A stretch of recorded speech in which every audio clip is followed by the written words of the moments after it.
Dear नाजरीन, अस्सलाम वालेकुम। बिस्मिल्लाहिर्रहमानिर्रहीम। आज मैं आपके साथ एक बहुत ही अजीबोगरीब स्टोरी शेयर करूंगी। उम्मीद करती हूँ कि आपको मेरी ये स्टोरी पसंद आएगी।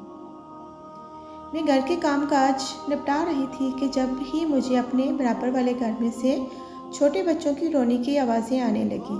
मैं हैरान थी कि ये घर तो बरसों से खाली था, फिर इस घर से आने वाली आवाज़ें कैसी थी। इससे पहले तो कभी इस घर में से कोई आवाज़ें ना आई थी।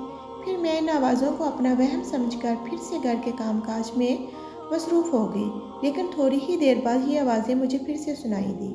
अब तो मुझे पूरा यकीन हो चुका था कि हो ना हो ये आवाज़ें बराबर वाले घर से ही आ रही हैं, और ये आवाज़ें बहुत छोटे बच्चों की थी। फिर मैंने इरादा किया कि इस घर में जाने का, ताकि मैं जाके देखूं कि क्या माजरा है। मगर वो घर बहुत बसीदा था। आज से नहीं, पिछले कई सालों से घर में किसी ने रहाइश इख्तियार ना की थी, क्योंकि इस घर के बारे में यही सुना जाता था कि यह घर बहुत ज़्यादा सेबज़दा है। घर के मरकज़ी दरवाजे पर ताला भी ना था, बल्कि ये एक दरवाज़ा भी टूटा हुआ था। इन दरवाज़ों को देखकर मैं थोड़ी डर सी गई थी। फिर जैसे ही मैं इस घर में दाखिल हुई तो मैंने महसूस किया कि ये आवाज़ें इस घर के कमरे में से आ रही थी, जो बंद पड़ा था। इस घर में रखा हुआ सामान इस बात की निशानदेही कर रहा था कि पिछले कई सालों से इस सामान को किसी ने हाथ तक न लगाया हो। फिर मैंने धीरे से कमरे का दरवाज़ा खोला, जो सामने वाले दरवाजे की तरफ ही टूटा हुआ था। कमरे में गप अंधेरा था। रोने की आवाज़ आ रही थी इस कमरे में रखी हुई अलमारी के अंदर से। मैं हैरान और परेशान रह गई। भला कोई बच्चा कैसे इस अलमारी में जा सकता था, जो सालों से बंद पड़ी थी। फिर मैंने डरते कांपते हाथों से इस अलमारी को खोलकर देखा तो हैरत से मेरी आंखें फटी की फटी रह गई। इस अलमारी में 3 अजीब सी शक्ल वाले बच्चे बैठे हुए थे। 3 से 6 साल की उम्र के वो 3 बच्चे बड़े खौफनाक तरीके से रो रहे थे। मेरा तो पूरा जिस्म जो वजूद कांप रहा था, और इन बच्चों की शक्लें इंसानों के बच्चों जैसी नहीं थी, बल्कि वो किसी खिलाई मखलूक के बच्चे ही लग रहे थे। फिर मैंने डरते डरते इनसे कहा कि तुम लोग इतनी देर से क्यों रो रहे हो? आखिर कहाँ से आए हो? इन बच्चों की जिसामत भी नहायत छोटी थी। मेरे यूं पूछने पर वो सर उठाकर मुझे देखने लगे और फिर कहने लगे कि रोज़ाना हमारे वालिदैन खाना खाने के लिए इस घर से बाहर जाते हैं, लेकिन 3 दिन हो गए वो घर वापस नहीं आई, और हमारा भूख से बुरा हाल है। ऐसा लगता है कि हमारे माँ बाप किसी मुसीबत में फंस चुके हैं। अब हम इनके बगैर कैसे रहेंगे? कौन है जो हमें रोज़ाना खाना देगा? मुझसे ये कहकर वो फिर से रोने लगे। मैं हैरत से इन्हें देख रही थी। भले से ही वो जन्नत के बच्चे मालूम हो रहे थे, लेकिन इनकी शक्ल से साफ ज़ाहिर था कि वो भूखे हैं। फिर मैंने इनसे कहा कि अच्छा, तुम लोग रोना बंद करो, मैं तुम लोगों के लिए खाना लेकर आती हूँ, लेकिन तुम सारे इस कमरे से बाहर आने की कोशिश मत करना। ऐसा ना हो कि किसी के तुम पर नज़र पड़ जाए और वो तुम्हें परेशान करना शुरू कर दे। फिर वो तीनों एक ज़ुबान में कहने लगे कि क्या वाकई आप हमारे लिए खाना लेकर आएंगी? मैंने धीरे से कहा, हाँ ऐसा ही है। सर हिला दिया और इन्हें वही अलमारी में बैठने का या छुपने का मैं कहकर वहाँ से आ गई और खाना लेने चली गई घर। मैंने सुना हुआ था कि जन्नत या जन्नत के बच्चे मीठा बहुत शौक से खाते हैं। मैंने खीर पकाकर रखी हुई थी। फिर एक बड़े से प्याले में मैंने बहुत सारी खीर निकाली और गली में छुपाकर इस घर में घुस गई। जैसे ही मैंने वो खीर जन्नत के बच्चों के सामने रखी तो इनका चेहरा तो खुशी से खिल उठा। वो तीनों ऐसे खीर खा रहे थे जैसे कई सदियों के भूखे हों। 1 मिनट में ही वो खीर ख़त्म करके उन्होंने प्याला मेरे हवाले कर दिया। फिर मुझे कहने लगे कि आप कितनी अच्छी हैं, हमारे लिए खाना लेकर आई हैं। अगर आप रोज़ हमारे लिए खाना लेकर आएंगे तो हम बहुत खुश हो जाएंगे। फिर मैंने इनसे कहा कि तुम लोग फिक्र ना करो, मैं ज़रूर तुम्हारे लिए खाना पीने का बंदोबस्त करती रहूँगी, लेकिन तुम सारे बच्चों ने बिल्कुल भी बाहर आने की कोशिश नहीं करनी। ऐसा ना हो कि किसी दूसरे इंसान की नज़र तुम पर पड़े और वो तुम्हें कोई नुकसान पहुँचा दे। वो तीनों बच्चे मेरी बात सुनकर खुश थे। फिर मैं जल्दी से घर लौट आई। इस घर में अपने शौहर वकास के साथ रहती थी। मेरा नाम ज़रमीना है। मेरी शादी को अभी 2 साल ही हुए थे। फिर मेरे शौहर का ट्रांसफ़र इस शहर में हुआ था। हम यहाँ आकर बस गए। मेरे शौहर एक सरकारी महकमे में अच्छे ओहदे पर फाइज थे। घर में खाने पीने की कोई कमी ना थी। मैं ऐसी ज़िंदगी गुजार रही थी, लेकिन जब शादी को 2 साल हुए तो इस के अरसे के दौरान पास के लोगों ने कहना शुरू कर दिया कि तुम्हारी शादी को 2 साल होने वाले हैं, लेकिन अभी तक तुमने कोई खुशखबरी नहीं सुनाई है। मैं इन लोगों से कहती कि जब अल्लाह ने चाहा तो मेरे नसीब में भी खुशखबरी आ ही जाएगी इंशाअल्लाह। फिर जब मेरे शौहर का ट्रांसफ़र इस शहर में हुआ तो मेरी इन सारी बातों से जान छूट गई। क्योंकि ख़ानदान वाले ये बातें कर कर के हमें बहुत तंग करते थे। मेरे और मेरे शौहर के लिए औलाद का होना या ना होना कोई इतना बड़ा मसला नहीं था, लेकिन लोगों के लिए ये बहुत मसले की बात थी, क्योंकि इनकी नज़र में तो शादी के पहले साल ही बचा हो जाना चाहिए था। जब हम इस घर में शिफ्ट हुए तो इस पास के लोगों ने आकर हमें बताया कि आप लोगों ने ये मकान क्यों लिया है। इस मकान के बराबर में जो घर है वो तो इंतहाई सेबज़दा है और वीरान और उजरी हालत में पड़ा हुआ है। ऐसा ना हो कि आपको रात के वक्त किसी परेशानी का सामना करना पड़ जाए, लेकिन चूँकि मैं और मेरा शौहर बहुत पढ़े लिखे और आला तलीम याफ्ता थे तो हमें इन बातों से कोई फ़र्क ना पड़ता था। हमें अभी इस शहर में आए हुए वक्त 2 माह ही तो हुए थे, लेकिन मैं महसूस कर रही थी कि लोगों की कही हुई बातें बिल्कुल सच हैं, क्योंकि अक्सर ही मुझे इस मकान के अंदर से मुख्तलिफ़ किस्म की आवाज़ें सुनाई देती थी। मुझे कभी किसी औरत की ज़ोर ज़ोर से हंसने की आवाज़ें आती तो कभी ऐसे लगता कि 2 लोग आपस में बातें कर रहे हों, लेकिन बच्चों के रोने की आवाज़ें आज मुझे पहली बार सुनाई दी थी। मैं ये सब देखकर बहुत हैरान थी। मैं सोचने लगी कि आप वाकई में इतनी बहादुर होगी थी कि ये जानते हुए भी कि वो घर सेबज़दा है और इस घर में चली गई थी। फिर मेरी आंखों ने जो मंजर देखा था वो नाकाबिले फरामोश था। ज़िंदगी में पहली बार मुझसे ऐसी चीज़ों से वास्ता पड़ा था, लेकिन मैं ये बात किसी को भी बताना नहीं चाहती थी। मैं सोचने लगी कि अगर इन बच्चों को मेरी ज़रूरत है तो मैं इनकी हर ज़रूरत को पूरा करने की कोशिश करूँगी। शाम को मेरे शौहर घर पर आए तो मैंने इन्हें कुछ भी ना बताया और मामूल की तरह बातें करती रही। फिर रात को मैंने सोने लगी तो रात के 12 बजे के वक्त मुझे फिर से रोने की आवाज़ें आने लगी। इसका मतलब यह था कि वो जन्नत के बच्चे मुझे खाना मांगने के लिए इशारा दे रहे थे। मेरे कानों में वो आवाज़ें बहुत शदीद होती जा रही थी और मैं हैरान थी कि मेरे शौहर को वो आवाज़ें क्यों महसूस नहीं हो रही थी। फिर मैं चुपके से उठी और किचन में जाकर इनकी मतलब की चीज़ें ढूंढने लगी। फिर मैंने वो सारी चीज़ें एक शापर में जमा की और धीरे से मर्सी गेट खोलकर बाहर गई। रात के 12 बजे के बाद गली में बिल्कुल सन्नाटा था। वैसे भी सर्दियों के दिन थे, इसलिए हर कोई अपने बिस्तर में लेटकर आराम कर रहा था। फिर मैंने साथ वाले घर का चुपके से दरवाज़ा खोला और अंदर घुस गई। वो बच्चे इस घर के कमरे के दरवाजे के पास खड़े थे। जैसे ही उन्होंने मुझे देखा तो इनके चेहरे चमकने लगे। जब वो अजीब सी चाल चलते हुए मेरे नज़दीक आए तो मुझे इनसे अजीब सा खौफ महसूस हुआ था, क्योंकि वो टांगों के बल न चल रहे थे बल्कि हाथों और टांगों दोनों से चल रहे थे। फिर मैंने वो सारी चीज़ें इनके सामने रख दी जिसे वो मज़े से खाने लगे।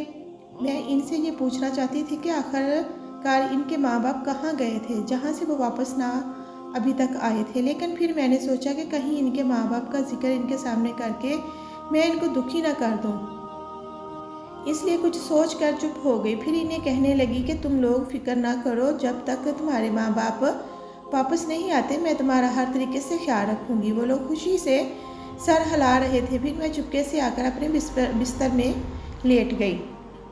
मेरे शौहर को इन सब चीज़ों का पता तक ना चला था। अब तो जैसे ये रोज़ाना का मामूल हो गया। रोज़ाना ही मैं इनको खाना खिलाने इनके घर चली जाती थी। इनके लिए खुसूसी तौर पर मुझे कोई ना कोई चीज़ बनानी पड़ती थी जिसे खाकर वो खुशी महसूस करते। मुझे हैरत ये थी कि आखिर ये रोने की आवाज़ इसके साथ मुझे ही क्यों महसूस होती थी, जबकि मेरे शौहर को तो इन आवाज़ों का एहसास तक ना होता था। फिर एक दिन मेरे शौहर कहने लगे कि कुछ दिनों के लिए अम्मी अब्बू के पास चलते हैं। यहाँ आए हुए काफ़ी महीने हो गए हैं, लेकिन इनसे मुलाकात नहीं हुई। क्यों ना हम दोनों साथ जाकर इन्हें सरप्राइज़ देते। अपने शौहर के मुंह से निकलने वाली ये बात सुनकर मैं घबरा गई, क्योंकि मैं सोच रही थी कि अगर मैं इतने दिन के लिए चली गई तो जन्नत के इन बच्चों का क्या होगा जो सिर्फ मेरे आसरे पर जिंदा थे। अगर मैं इनकी खबरगिरी करने के लिए ना गई तो न जाने कहीं वो भूख से मर ही न जाए। मेरी समझ में नहीं आ रहा था कि मैं अपने शौहर के सामने ऐसा क्या जवाब दूं जिससे वो खुद ही जानने से मना कर दे। फिर मैं कहने लगी कि अगर आपका जाने का दिल चाह रहा है तो आप चले जाएं। अभी मेरा दिल नहीं है और मेरी तबीयत भी ख़राब रहती है, जिसकी वजह से मैं सफ़र नहीं कर सकती। मेरा शौहर हैरत से मुझे देखने लगा और कहने लगा कि क्या हुआ तुम्हारी तबीयत को, तुम तो बिल्कुल ठीक ठाक हो। फिर मैं कहने लगी कि मेरी तबीयत कुछ दिनों से ख़राब है, लेकिन मैंने अपनी ख़राब तबीयत के बारे में आपको इसलिए नहीं बताया कि कहीं आप मेरी वजह से परेशान ना हो जाएं। फिर मैं इन्हें कहने लगी कि अगर आपका दिल चाह रहा है जाने को तो आप बेशक जा सकते हैं। मैं अकेली 1 हफ़्ता गुजार लूँगी, मुझे कोई मसला नहीं है। मेरा शौहर कहने लगा कि देख लो, अगर तुम्हें कोई मसला नहीं है तो मैं चला जाता हूँ, क्योंकि अब्बू का कई दिनों से मेरे पास फ़ोन आ रहा है। फिर मेरे इसरार करने पर आखिरकार मेरे शौहर अकेले जाने पर राज़ी हो गए। मैं इन मासूम से जन्नत के बच्चों को हरगिज़ अकेले यूं छोड़कर ना जाना चाहती थी। फिर दूसरी सुबह मेरे शौहर अपने पेरेंट्स से मिलने के लिए दूसरे शहर रवाना हो गए। अब मैं घर पर अकेली थी और आज़ाद थी और आराम से जाकर इन बच्चों को खाना खिला सकती थी, जो खाना ना मिलने पर रोज़ाना रोना शुरू कर देते थे। फिर मैं इनके पास खाना लेकर गई तो इन्हें कहने लगी कि हमारे घर पर कोई भी नहीं है, अगर तुम चाहो तो हमारे घर पर आ सकते हो, लेकिन ये ध्यान रहे कि किसी भी मोहल्ले वाले की नज़र तुम पर नहीं पड़नी चाहिए। वो मेरी बात सुनकर बहुत खुश थे। फिर मुझे कहने लगे कि आपको देखकर हमें अपनी माँ का एहसास होता है, ऐसे लगता है जैसे हमारे सामने हमारी माँ बैठी है। हमारी माँ भी हमारा इसी तरह ख्याल रखती थी जैसे आप रखती हैं। फिर मैं इन्हें कहने लगी कि आखिर तुम्हारे माँ बाप कहाँ चले गए थे जहाँ से वो अभी तक वापस नहीं आए। फिर इनमें से जो सबसे बड़ा जन्नत का बच्चा था वो मुझे कहने लगा कि अम्मी अब्बू ने इस घर को बहुत सालों से ठिकाना बनाया हुआ था। इन्हें यह घर इतना पसंद था कि कबीले के जन्नत इन्हें कई दफ़ा कहते कि हमारे साथ आकर रहो, लेकिन अब्बा नहीं मानते थे कि इन्हें इस घर में हम महफूज हैं, क्योंकि इंसानों को पता है कि ये घर सेबज़दा है, तो इसलिए इस मकान की तरफ कोई भी रुख नहीं करता, इसलिए बहुत ज़्यादा से यहाँ अरसे से यहाँ रहते थे। फिर जब हम तीनों पैदा हो गए तो इनकी ज़िंदगी में और भी हसीन हो गई, लेकिन खाने पीने के लिए हमें बहुत सी चीज़ों की ज़रूरत रहती थी और इन्हें बहुत दूर जाना पड़ता था इन सारी चीज़ों को हासिल करने के लिए। एक दिन वो हमें यही बोल कर गए थे कि हम तुम्हारे लिए बहुत सारी चीज़ें लेकर आएंगे, लेकिन पता नहीं क्या हुआ कि इनके साथ ऐसा कि वो अभी तक वापस नहीं आ सके। हम आज तक इनके मुंतज़र हैं। पूरे 3 दिन हम दबके अलमारी में बैठे रहे, क्योंकि हमारे माँ बाप ने हमें ताकीद की थी कि तुम्हें अलमारी से बाहर हरगिज़ नहीं आना है, और ख़बरदार जो गलियों में घूमने फिरने की कोशिश की तो, क्योंकि जब तक इंसानों को जन्नत ना छेड़ें जब तक वो खामोश रहते हैं, लेकिन जैसे ही इन्हें पता चलता है कि यहाँ पर जन्नत का बसेरा है तो मुख्तलिफ़ तरीक़ों से इन्हें तंग करने की कोशिश करते हैं। यही सोचकर हम पूरे 3 दिन तक भूखे बैठे रहे, लेकिन चौथे दिन हमारी बर्दाश्त की हद ख़त्म हो चुकी थी। हम किसी भी तरह करके किसी की मदद चाहते थे, इसलिए हमने ज़ोर से रोना शुरू कर दिया। चूँकि आप पास वाले मकान में रहती थी तो हमारी रोने की आवाज़ें सबसे पहले आपके कानों में पड़ी थी। हमें हैरत थी कि आप हमें देखकर बिल्कुल भी खौफज़दा ना हुई थी। अब आप में हमें अपनी माँ की खुशबू महसूस होती है। अगर आप थोड़ी भी देर कर देती हैं तो खाना लाने में तो हमें बहुत गुस्सा आता है। हम चाहते हैं कि आप हमारी ज़रूरतों का आहिस्ता आहिस्ता इंशाअल्लाह ताला ख्याल रखेंगी, जैसे कि हमारे माँ बाप रखते थे। फिर मैं इन्हें कहने लगी कि तुम लोग फ़िक्र ना करो, मेरे बस में जब तक हुआ मैं तुम्हारी यूं ही मदद करती रहूँगी। हाँ, लेकिन अगर किसी को खबर होगी कि मैं इस मकान में ही हूँ, आती जाती हूँ, और तो पता नहीं किसी को, लेकिन अगर किसी को इस बारे में सोचने लग गए, पता लग गया, तो इसलिए खामोशी से मैं तुम्हारे पास खबरगिरी करने के लिए आती जाती रहूँगी। मेरे ये सारी बातें सुनकर वो जन्नत के बच्चे नहायत खुश थे। फिर एक दिन जब मैं अकेली घर पर काम काज कर रही थी तो मुझे सीढ़ियों पर उछलने कूदने की आवाज़ें आने लगी। मैं हैरत से पूरे घर में देखने लगी, जब अचानक मेरी नज़र इन तीनों जन्नत के बच्चों पर पड़ी। वो मेरे घर में ही आकर खेल कूद रहे थे। फिर मैंने इन्हें कहा कि तुम लोग आराम से खेलो, ऐसा ना हो कि बराबर वाले लोग घर में ये शोर जो हो रहा है इसको सुनकर आ जाएं। इस घर से बच्चों के खेलने की आवाज़ें आ रही हैं, क्योंकि तुम्हें अच्छी तरह पता है कि मेरे हाँ कोई बच्चा नहीं है अभी तक। अगर उन्होंने बच्चों का शोर सुना तो ये ज़रूर पूछने के लिए आएंगे कि आखिर आपके घर में बच्चे कहाँ से आए हैं। मेरी बात वो किसी तरह भी ना मान रहे थे, बल्कि खूब धम्मा चौकड़ी मचा रहे थे। कभी इधर भागते तो कभी उधर। हैरत तो मुझे तब हुई जब उन्होंने सीढ़ियों पर उल्टा चलना शुरू कर दिया। सीढ़ियों पर उल्टा चलना शुरू कर दिया। वो मेरे सामने मुकम्मल आज़ादी के साथ मेरे घर में खेल कूद कर रहे थे, और मुझे यूं देखकर डर लग रहा था कि कहीं अचानक मेरे घर कोई आ ना जाए। फिर मैंने इनके ऊपर तेज़ तेज़ चिकने लगी कि तुम लोग वापस अपने घर चले जाओ, तुम्हारा शोर शराबा सुनकर पड़ोसी को तुम्हारी मौजूदगी पर शुबा हो जाएगा, फ़ौरन यहाँ से भागो। मैं अभी तेज़ आवाज़ में चला ही रही थी कि मुझे नहीं पता चला कि न जाने कब मेरे पीछे आकर मेरी पड़ोसन रुबीना बाजी खड़ी थी, जो मुझे हैरत से देखते हुए कह रही थी कि रजीना तुम किससे बातें कर रही हो, तुम्हारे घर पर तो कोई भी नहीं है। वो मुझे हैरत से देखते हुए सवाल कर रही थी और मैं घबरा कर इधर उधर देखने लगी। फिर रुबीना बाजी को कहने लगी कि नहीं नहीं, मैं तो किसी से भी बात नहीं कर रही थी, बस ऐसे ही आपको महसूस हुआ होगा। फिर वो बीना बाजी इधर उधर देखते हुए कहने लगी कि मुझे ऐसा लग रहा था जैसे तुम्हारे घर में कोई है, लेकिन मुझे नज़र नहीं आ रहा। किसी की मौजूदगी का एहसास मुझे शिद्दत से हो रहा है। मेरे औसान ख़ताब हो गए थे क्योंकि वो तीनों जन्नात के बच्चे इधर उधर आज़ादी से घूम रहे थे, लेकिन मेरे अलावा रुबीना बाजी को वो हरगिज़ नज़र नहीं आ रहे थे। मैं बुरी तरह घबराई हुई थी। मैंने सोचा कि कहीं ऐसा ना हो कि वो बच्चे कोई शरारत कर दें जिससे रुबीना बाजी को ये एहसास हो जाए कि ज़रूर हमारे घर में कोई ऐसी वैसी चीज़ है। रुबीना बाजी ने अपने हाथों में मौजूद ट्रे मुझे थमाई और कहने लगी कि दरअसल आज हमारे यहाँ न्याज थी, तो मैं ये हलवा तुम्हारे घर देने आई थी। मैंने इनके हाथों से जल्दी से ट्रे पकड़ ली और इन्हें कहने लगी कि रुबीना बाजी, ट्रे मैं खुद देने आ जाऊंगी। वो इस बात में सर हिलाती हुई वापस चली गई। अब वो तीनों जनात के बच्चे मेरे सामने खड़े मुझसे हलवा खाने की जिद कर रहे थे। फिर मैंने इनको हलवा दिया और इनसे कहने लगी कि अब तुम लोग जाओ वापस इसी घर में और यहाँ दोबारा मत आना जब तक मैं ना बुलाऊं। मीठा हलवा देखकर इनकी खुशी की इंतहा न रही थी। फिर पलक झपकते ही मैंने देखा कि वो वहाँ से गायब हो गए। दिन यूं ही गुजरते जा रहे थे और मेरे शौहर भी अपने माँ बाप से मिलकर वापस आ गए थे।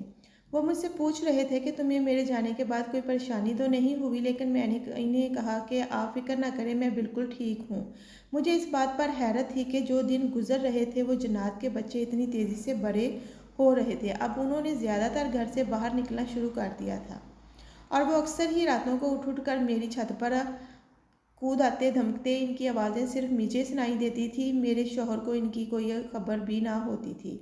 मैं दिन ब दिन इनकी शरारतों से तंग आने लगी थी। मैं सोचती थी कि अगर किसी दिन मेरे शौहर को इस बारे में पता चल गया कि मैं कैसे जन्नात के बच्चों को पाल रही हूँ, तो कहीं वो ये ना समझे कि मैं एक गायब दिमाग लड़की हूँ और मेरे साथ कोई नफसियाती मसला है। 2-3 सालों में ही वो बच्चे अच्छे खासे बड़े हो चुके थे। अब खाने पीने के लिए वो मेरे मोहताज ना रहे थे, बल्कि खुद सही कहीं ना कहीं से ढूंढ ढांढ कर अपने लिए खुराक ले आते थे। हाँ, अगर कभी मैं इनकी पसंद की कोई चीज़ मीठा वगैरह बनाती तो खुद से ही इनके लिए रख देती थी। पता नहीं क्यों मुझे इनसे इनसे और मोहब्बत हो गई थी। ऐसे ही वो मुझे माँ जी कहकर बुलाते थे। इतने साल गुजर गए लेकिन इनके माँ बाप का कोई अता पता ना था अभी तक। अब तो मोहल्ले वाले भी बातें करने लगे थे कि ये इसी घर तो दिन ब दिन अजियतनाक होता जा रहा है। इसमें अब तो ऐसा लगता है कि एक नहीं बल्कि कई जनात रहते हैं। अब इस घर का कुछ ना कुछ करना पड़ेगा। मोहल्ले वालों की ये बातें सुनकर मैं बुरी तरह घबरा गई थी। मैं सोचती थी कि कहीं वो इन जन्नात के बच्चों को कोई नुकसान ना पहुंचा दे। तभी मोहल्ले का एक आदमी कहने लगा कि मैं तो कहता हूँ कि इस पूरे मकान को अगर गिराकर इसकी जगह पर एक मदरसा बना दिया जाए, अच्छा है, रोज़ रोज़ के इन मसलों से जान छूट जाएगी। आखिर हम सब ने इसी मोहल्ले में तो रहना है और हमारे बाद हमारे बच्चे रहेंगे यहाँ पर। अब मैं बहुत फिक्रमंद हो गई थी। मैं सोच रही थी कि मुझे ये सारी बातें जल्द से जल्द इन जन्नात के बच्चों को बता देनी चाहिए ताकि वह पहले से ही अपना कोई ना कोई बंदोबस्त कर लें। फिर मैं रात होने का इंतज़ार करने लगी। जैसे ही रात हुई, शौहर के सो जाने के बाद मैं चुपके से उठी और इसी असेबज़दा घर में चली गई। वो तीनों मुझे देखकर खुश हो गए। वो मेरा यूँ इस्तकबाल करते जैसे मैं सचमुच इनकी माँ हूँ। तभी मैं इनसे कहने लगी कि तुम्हारे अब इस घर में रहना बहुत खतरे की बात है, क्योंकि मोहल्ले के लोग बातें कर रहे हैं कि वो इस घर को मिस्मार करना चाहते हैं। इससे पहले कि वो अपनी इस बात पर अमल करें, तुम तीनों फ़ौरन अपना ठिकाना कोई और बना लो।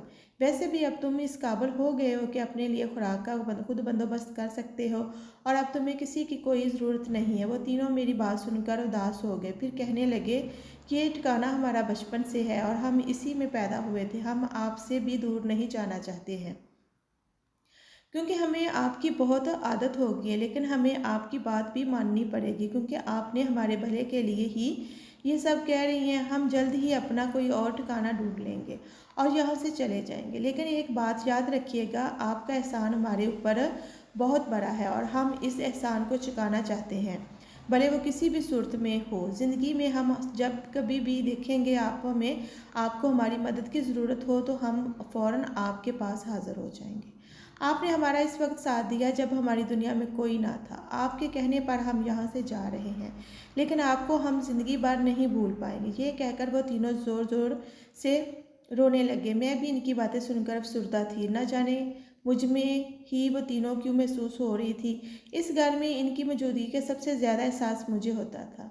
अब मैं भी इनके जाने का सुनकर दिल से दुख महसूस कर रही थी। फिर इन्हें यूं ही रोता हुआ छोड़कर मैं वापस अपने घर आ गई। दिल की कैफियत अजीब सी हो रही थी। फिर अगले 2-4 दिन बाद मुझे ऐसा महसूस हुआ जैसे वो घर बिल्कुल खाली हो चुका है, क्योंकि इनकी मौजूदगी का एहसास अब मुझे ना हो रहा था। मेरी हिदायत पाकर वो तीनों ये घर छोड़कर हमेशा हमेशा के लिए जा चुके थे।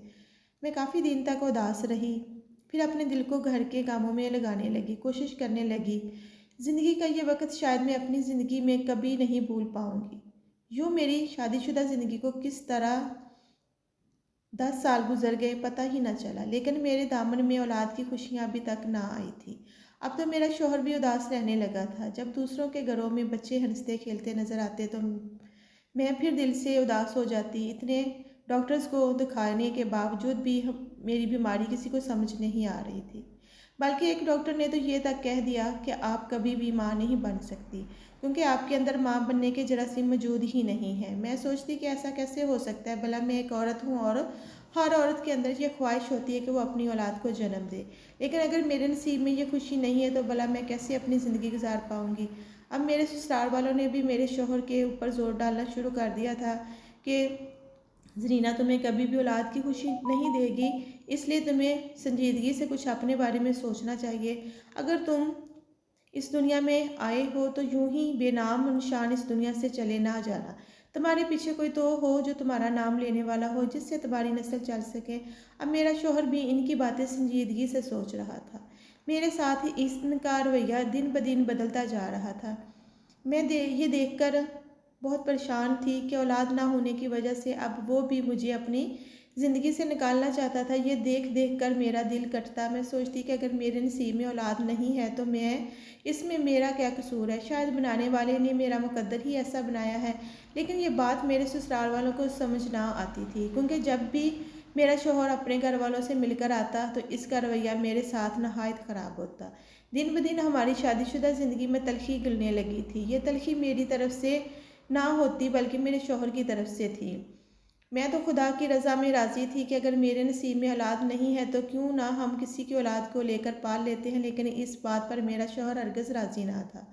वो कहता कि मैं हरगिज़ किसी का गंदा खून लेकर नहीं पालूंगा। ना जाने किसकी औलाद बड़ी होकर कैसी निकले। इतना तालीम याफ्ता होने के बावजूद भी मैं अपने शौहर के मुंह से ऐसी बातें सुनकर अफसुर्दा हो जाती। दिन ब दिन मेरी इस उम्मीद को टूटती जा रही थी। इस घर में रहते हुए 10 साल होने को आ गए थे। फिर एक दिन मैंने अपने दिल में ये फैसला किया कि अगर मेरे शौहर को बच्चों की ख्वाहिश है तो ये इसकी ख्वाहिश मैं खुद अपने हाथों से पूरी कर दूंगी। फिर मैंने अपने शौहर को कहा कि अगर आप औलाद की वजह से दूसरी शादी करना चाहते हैं तो मेरी तरफ से इजाज़त है, लेकिन आपसे एक दरख्वास्त है कि आप मुझे तलाक मत दीजिएगा, क्योंकि मैं ज़िंदगी भर आपके नाम के साथ जुड़े रहना चाहती हूँ। मेरी बातें सुनकर मेरा शौहर हैरानी से मुझे देख रहा था। मैंने अपनी नज़रें झुका ली थी। मैं इससे ये ज़ाहिर नहीं होने देना चाहती थी कि ये फ़ैसला मैंने कितने दिल पर पत्थर रख कर किया था।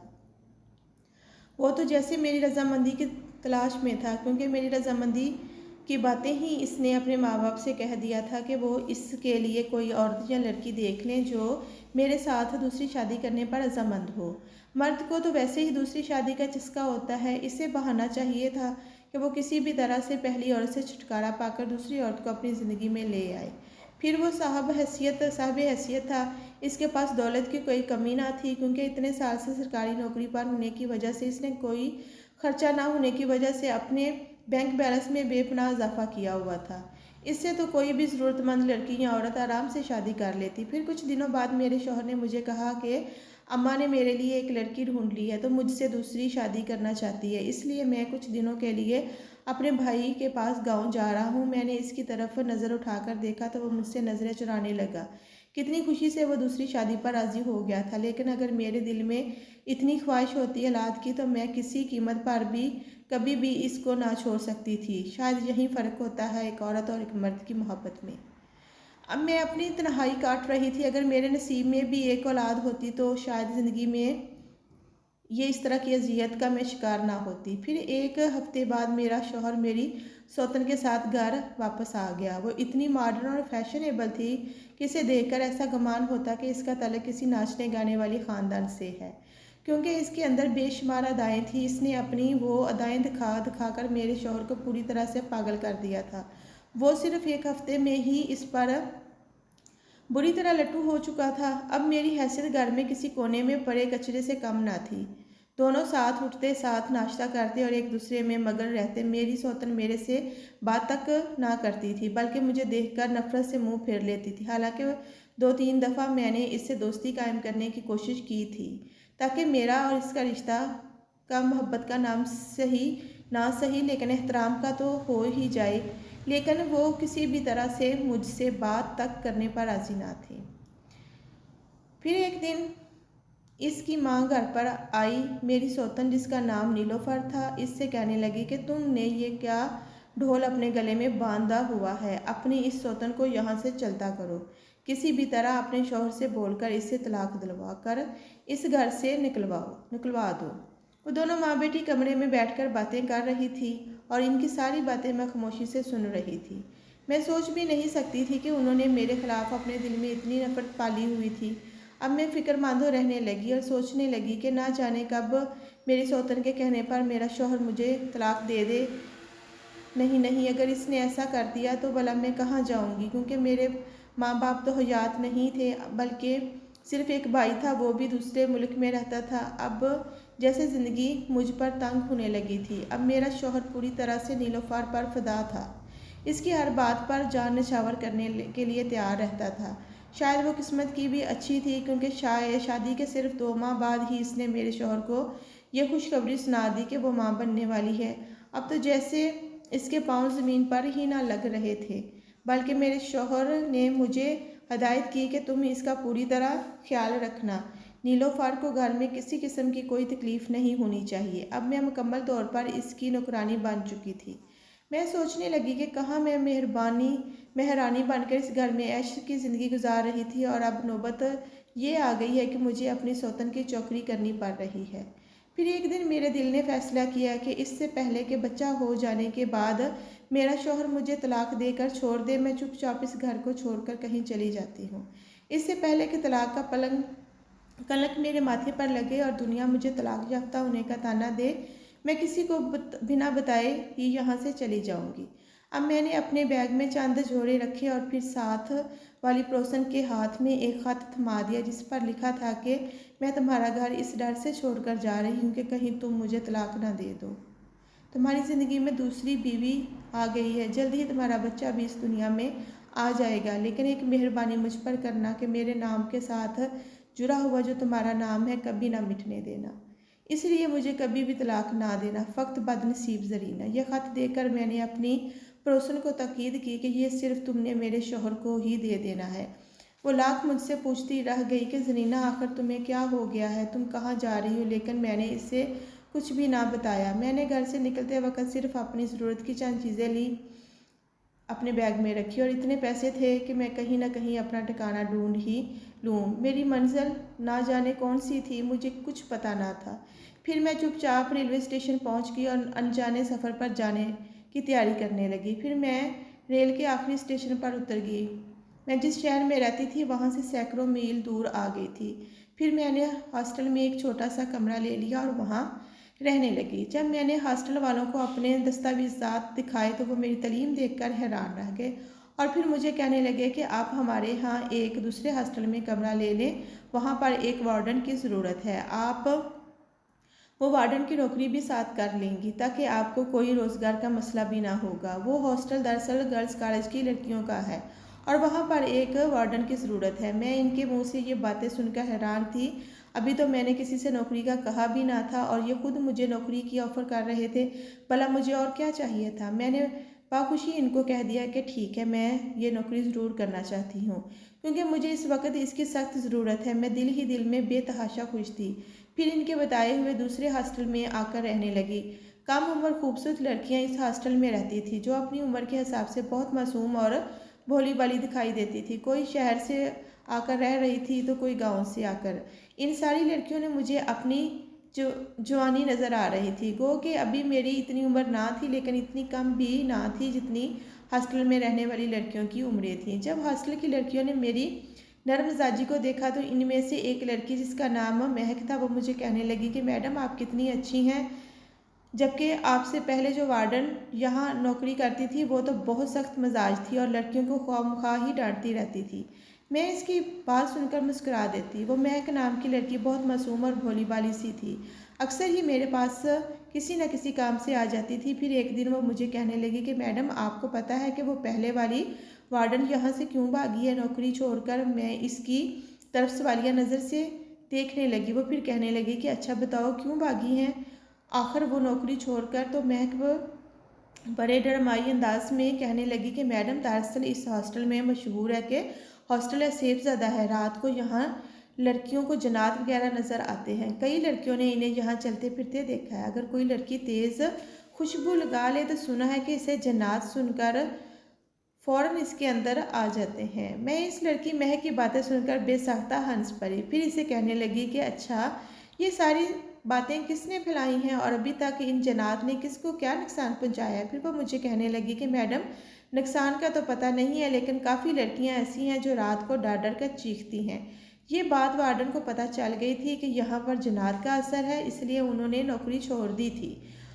आज तक कोई वार्डन भी 2-3 महीने से ज़्यादा यहाँ नौकरी नहीं कर पाई है। लेकिन आप इतनी अच्छी हैं, मैं चाहती हूँ कि आप हमेशा इसी हॉस्टल में रहें। लेकिन बस आप एहतियात करिएगा और अगर आपके साथ कोई ऐसी बात हो तो आपने आपको संभाल लीजिएगा। मैं इसकी बातें सुनकर बेसाख्ता अपने माजी में खो गई थी। मैं सोचने लगी कि मैं इससे बताऊं कि मेरा वास्ता तो जन्नात से पहले भी पड़ चुका है, लेकिन मुझे तो इनमें कोई डराने वाली बात नज़र नहीं आई थी। मैं भी देखना चाहती थी कि आखिर वो किस किस्म के जन्नात हैं जो हॉस्टल की लड़कियों को यूँ खौफजदा कर रहे थे। मेरी ड्यूटी दिन के वक्त होती थी। रात को मैं अपने छोटे से कमरे में आकर सुकून कर लेती थी। फिर एक रात महक की बताई हुई बातें सच साबित हो गई जब एक लड़की की बुरी तरह चीखने की आवाज़ कमरे से आई थी। वहाँ पर रहने वाली लड़कियों की सारी जिम्मेदारी हॉस्टल की इंतज़ामिया पर होती थी, जिसमें मैं भी शामिल थी। मैं फ़ौरन ही उठी और इस कमरे की तरफ जाने लगी जहाँ पर लड़की चीख रही थी। जब मैं इस कमरे में पहुंची तो ये देखकर हैरान रह गई कि वो लड़की खौफ के मारे बेहोश हो पड़ी थी। मैं हैरान थी कि आखिर इसे ऐसा क्या नज़र आ गया था जिसके खौफ से वो बेहोश ही हो गई थी। फिर जो लड़की बेहोश हुई थी, इसकी दोस्त आकर मुझे कहने लगी कि मैडम ज़रा खिड़की में खड़ी थी जब इसे सामने वाले दरख्त पर कोई लटका हुआ नज़र आया था। वो साया ज़ारा को अपने पास बुला रहा था, जिसके खौफ से ज़ारा चीखती हुई बेहोश होकर नीचे गिर गई। फिर वो दूसरी लड़की ने ज़ारा के मुंह पर पानी मारा तो वो होश में आ चुकी थी, लेकिन बेहद डरी हुई लग रही थी। मुझे कुछ भी समझ नहीं आ रहा था कि आखिर ये गर्ल्स हॉस्टल में हो क्या रहा था। फिर मैंने एक रात फैसला किया कि मैं किसी को बिना बताए ही एक पूरी रात जाकर देखूंगी कि आखिर वाकई ही में यहाँ पर कुछ ऐसा वैसा है या सिर्फ लड़कियों की फैलाई हुई बातें हैं। ये देखने के लिए मैं रात होते ही हॉस्टल की सीढ़ियों पर चक्कर लगाने लगी। कॉरिडोर में घूमने फिरने लगी, लेकिन अभी तक मुझे कुछ भी ऐसा वैसा महसूस नहीं हुआ था। फिर मैंने इन दरख्तों के पास जाने का फैसला किया जहाँ पर लड़कियाँ इशारे करके बता रही थी कि वहाँ पर अक्सर लड़कों को जिन्नात भूत वगैरह नजर आते हैं लड़कियों को। रात का सन्नाटा अपने अरूज पर था। रात के तकरीबन 12 बजने वाले थे। मुझे अभी भी कोई खौफ महसूस ना हुआ था। फिजा में सर्दी की शिद्दत भी बढ़ रही थी। अब मैं कॉलेज के अहाते में खड़ी थी जहाँ पर दरख्त ही दरख्त थे। फिर अचानक मुझे ऐसा महसूस हुआ जैसे दरख्त से कोई कूदा था। मैं फ़ौरन ही पलटी थी, लेकिन पीछे कोई भी ना था। सभी दरख्त की एक शाख ज़ोर ज़ोर से हिलने लगी, जैसे वाकई कोई इसे हिला रहा था। मैं समझ चुकी थी कि ज़रूर यहाँ पर कुछ न कुछ हसीब ज़दा बात तो है। लड़कियाँ ऐसे ही खौफज़दा नहीं हो रही थी। तभी अचानक मुझे किसी ने पीछे से पुकारा था, ज़रीना माँ आप यहाँ। मैं अपना नाम इनके मुंह से सुनकर हैरान थी। जिसने भी मुझे पुकारा था वो मेरे पीछे मौजूद नहीं था। फिर कौन है यहाँ जो मुझे जानता है। मैं जैसे ही आगे जाने लगी तभी अचानक रुक गई, क्योंकि मुझे महसूस हो रहा था जैसे मेरे पीछे कोई खड़ा है। मेरा दिल बेसाख्ता लर्जा था। कुछ भी था, मैं भी एक इंसान थी। खौफ की कैफियत मुझ पर भी तारी थी। फिर मैं अपना दिल में मजबूत करके पीछे पलट ही गई। वो काला सा होला जिसका साया भी ज़मीन पर ना पड़ रहा था, मेरे सामने खड़ा था। फिर इसने एक इंसानी शक्ल इख्तियार की और वह पूरी तरह मेरे सामने आ गया। इसकी आंखें मुझे गौर से देख रही थी। इंतहाई काली सी आंखें मुझे कुछ जानी पहचानी महसूस हो रही थी। फिर वह मुझे कहने लगा कि जरीमा, आपने मुझे पहचाना नहीं। मैं वही हूँ जिसे आपने खाना दे देकर पाला था। आज मैं जवानी की दहलीज पर हूँ। मेरे अंदर इंतहाई जन्नती ताकतें मौजूद हैं। मैं इसकी बातें सुनकर हैरान थी। वो उसे देखकर कहने लगे कि तुम इतनी दूर आकर बस गए और तुम्हारे बाकी बहन भाई और माँ बाप कहाँ हैं? फिर वह मुझे देखकर कहने लगा कि हम तीनों ने अपने अलग अलग ठिकाने बनाए हुए हैं, लेकिन साल में एक दफ़ा हम ज़रूर आपस में मुलाकात करते हैं। आज आपको यूं अपने सामने देखकर बेपनाह खुशी महसूस हुई। आपने कभी ज़िंदगी में हमें दोबारा याद ना किया, लेकिन हम पूरी शिद्दत से आज तक आपको याद करते हैं। अगर आपकी ज़िंदगी में कोई भी दुख या तकलीफ़ है तो आप मुझे बता सकती हैं। मैं अपनी ताकत से आपकी हर तकलीफ़, हर दुख को एक झटके में दूर कर सकता हूँ। फिर मैं उदासी से इसे कहने लगी कि ज़िंदगी में मेरी सबसे बड़ी तकलीफ़ तो ये है कि मैं बे औलाद ही अपनी ज़िंदगी बसर कर रही हूँ और अपने शौहर को छोड़कर यहाँ आ गई हूँ। मेरे शौहर ने दूसरी शादी कर ली है और वो अपनी ज़िंदगी में खुश है। वो मेरी बात सुनकर इंतहाई गुस्से में आ गया और मुझे कहने लगा कि आप कहें तो मैं आपके शौहर और आपकी सौतन को ऐसा मज़ा चखाऊंगा कि वो दोनों खुशियों को भूल जाएंगे। आखिर इनकी हिम्मत कैसे हुई आपको तकलीफ़ देने की? आपने सिर्फ एक बार मुझे याद किया होता तो मैं इनका हशर बिगाड़ देता। वो जिनजाद इंतहाई गुस्से की कैफियत में था। तभी मैं इसे कहने लगी कि नहीं नहीं, मैंने आज तक अपने हाथ या ज़बान से किसी को तकलीफ़ नहीं पहुंचाई। मैं नहीं चाहती कि तुम भी मेरी वजह से किसी को तकलीफ़ दो। हाँ, लेकिन इतना ज़रूर जानना चाहती हूँ कि तुमने हॉस्टल की लड़कियों को क्यों परेशान कर रखा है? आखिर तुम यहाँ क्यों रहते हो? फिर वो जिनजाद मुझे कहने लगा कि दरअसल मुझे ये खुशबू अच्छी लगती है जो लड़कियां अपने ऊपर इस्तेमाल करती हैं। अगर वो खुशबू मुझे कहीं भी महसूस हो जाए तो मुझसे रहा नहीं जाता और मैं वहीं पहुंच जाता हूँ। इन घने घने दरख्तों में रहना मुझे यूं अच्छा लगता है क्योंकि यहाँ पर मैं एक आज़ाद परिंदे की तरह सांस ले सकता हूँ। मैंने अपनी वजह से आज तक किसी भी लड़की को परेशान नहीं किया है। ये सारी अफवाहें हैं इन लड़कियों की हैं, क्योंकि ये किसी भी हॉस्टल की मैडम को यहाँ टिकने नहीं देती हैं। क्योंकि हॉस्टल के चंद लड़कियाँ ऐसी हैं जो खुफिया सरगर्मियों में मुलवस रहती हैं और कितनी ही यहाँ से भागकर अपने बॉयफ्रेंड के साथ शादियां कर चुकी हैं, जबकि इल्ज़ाम वो मुझे देती हैं कि मैं इन्हें परेशान करता हूँ। आज तक मैंने अपनी ज़ात से किसी को तकलीफ़ नहीं पहुँचाई है। हाँ, कभी कभी किसी लड़की के सामने तो ज़ाहिर हो ही जाता हूँ। फिर मैं इससे कहने लगी कि तुम मुझसे वादा करो कि आज के बाद किसी भी लड़की को यहाँ परेशान नहीं करोगे। देखो, लड़कियाँ ना जाने किस कदर मुसीबतों से यहाँ आकर पड़ती हैं, इनके घर वाले किस तरह इजाज़त देते हैं, ये बात तुम जिनजात नहीं समझ सकते। इसलिए अगर मुझे अपनी ज़िंदगी में कुछ समझते हो तो मेरी बात इनका अमल करना और यहाँ से चले जाओ, ताकि लड़कियाँ अपनी तलीमी सरगर्मियाँ सही तरीके से अंजाम दे सकें। ये बात सुनकर जिनजादे ने मेरी तज़ीम में सर झुकाया और मुझे कहने लगा कि ज़रीना, माँ का कहा हुआ इस सर आंखों पर, लेकिन मैं आपको भी अपनी ज़िंदगी में खुश देखना चाहता हूँ। अगर आप कहें तो मैं आपकी ज़िंदगी में आपके शौहर को वापस ला सकता हूँ। लेकिन मैंने इसे साफ मना कर दिया और इसे कहने लगी कि मैं अपनी ज़िंदगी में खुश हूँ, तुम्हें कुछ भी ऐसा करने की ज़रूरत नहीं है। अगर मेरे नसीब में खुशियाँ लिखी हैं तो वो मुझे मिलकर ही रहेंगी। फिर मेरे कहने पर वो जिनज़ादा हमेशा हमेशा के लिए लड़कियों का हॉस्टल छोड़कर वहाँ से चला गया। अब हॉस्टल की ज़िंदगी पुरसकून थी। अगर कभी कभार कोई लड़की ये नाटक करती कि मुझे कोई जन्नात वगैरह नज़र आते हैं तो मैं इसे साफ झिड़क देती और इसे कहती कि ऐसा कुछ भी नहीं है। तुम ये बातें करके दूसरी लड़कियों को डराने की हरगिज़ कोशिश ना करो। मैंने अपना रवैया थोड़ा सा सख्त इख्तियार किया तो लड़कियां भी ये देखकर समझ गई कि मैं इनके ड्रामों में हरगिज़ ना आऊँगी। मुझे इस हॉस्टल में रहते हुए 2 साल हो गए जब अचानक हॉस्टल की एक इंतज़ामिया ने आकर मुझे बताया कि ज़रीना बहन, आपसे कोई मिलने आया है स्टाफ रूम में, वो आपका इंतज़ार कर रहा है। मैं हैरान थी कि भला मुझसे मिलने कौन आ सकता है। जब मैं स्टाफ रूम में पहुंची तो ये देखकर हैरान रह गई कि वहाँ मेरा शौहर मौजूद था। इसके साथ एक नन्हा सा लड़का और एक इंतहाई छोटी सी बच्ची भी मौजूद थी। मैं देखकर हैरान थी कि मेरा शौहर आखिर किस तरह यहाँ पहुँच गया। फिर वो मुझे कहने लगा कि ज़ीना, मुझे माफ़ कर दो। नीलोफर ने मुझे औलाद तो दे दी, लेकिन वो अपनी औलाद की जिम्मेदारी ना उठा सकी और एक पठान के साथ चक्कर चलाकर वो मेरा सारा जेवर लेकर भाग गई है। ये नन्हे मुन्ने दो फूल भला मैं अकेले कैसे पाल सकता हूँ। मैंने तुम्हें दिन रात ढूंढने की कोशिश की, फिर न जाने किसने मेरे पास एक खत पहुँचाया जिस पर तुम्हारा पता लिखा हुआ था। इसी वजह से मैं यहाँ आज तुम्हारे पास पहुँच चुका हूँ। तो डियर नाज़रीन, आज आपको ये कहानी कैसी लगी? वो तो हस्बैंड और वाइफ मिल गए, तो आप भी प्लीज़ अपनी ज़िंदगी को हमेशा खुशहाल बनाइएगा। अपनी ज़िंदगी में जो भी कमियां हैं उनको अपने अल्लाह की तरफ मंसूब करें और अल्लाह सबको नवाजने वाला है। अल्लाह हाफिज़।